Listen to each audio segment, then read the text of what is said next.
I don't like conflict, but this burden on my heart is so heavy because I know what it is, because I was in it deep. And you can't separate the two, you guys. You cannot do yoga, period. You can't plug Jesus into it.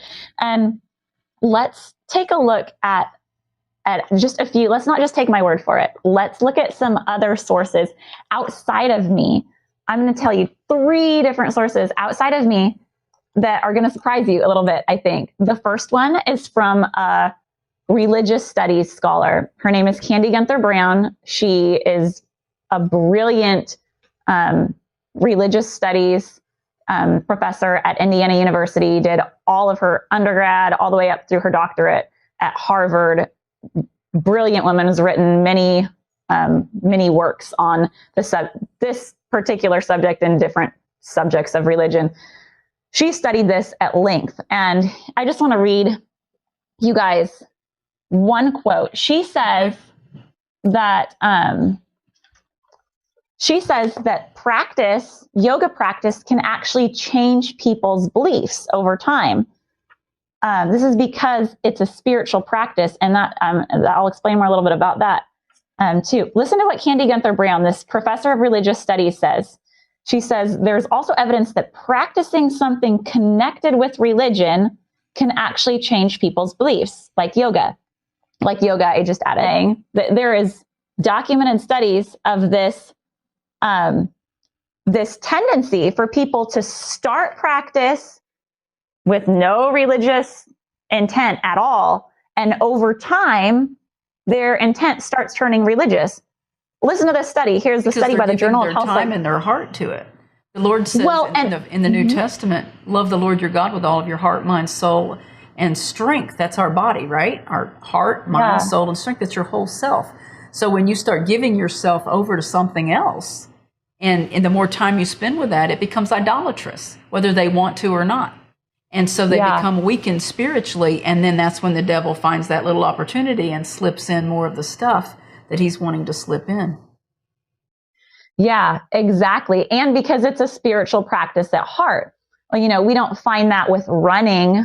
Right. People don't start running for perceived health benefits and then change their intent to spiritual, because it's not spiritual at its core. Right. People don't do that with swimming or racquetball or any other non-spiritual activity, because it's not spiritual. This only happens because yoga is a spiritual practice. Listen to this study by the Journal of Health Psychology. So this is listen to this study by the Journal of Health Psychology. So this is a completely secular, scientific, like really reputable scientific journal, completely secular, did this study.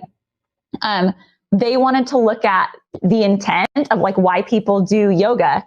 And they found in this study that most people start yoga for exercise and stress relief. Others cited other things like flexibility and whatnot. But those are the 2 major reasons why people cite why they do yoga, for exercise and for stress relief.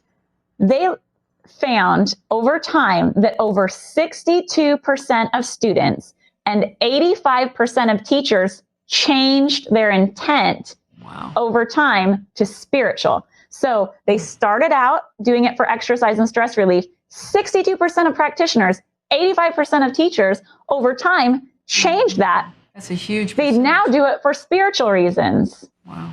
That only happens in a spiritual practice, you guys. That's not going to happen with golf. Right. Why? Because golf isn't spiritual at the core. Like, this is research showing it's spiritual at the core. There's no arguing with that. This is this professor of religious studies, or even a secular journal.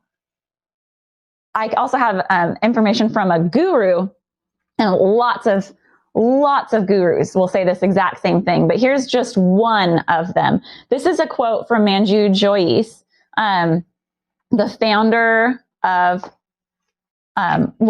he's the son of the founder of Ashtanga Yoga. He's talking about his dad's outlook on yoga. And he says, and I quote, listen to this carefully because it is staggering.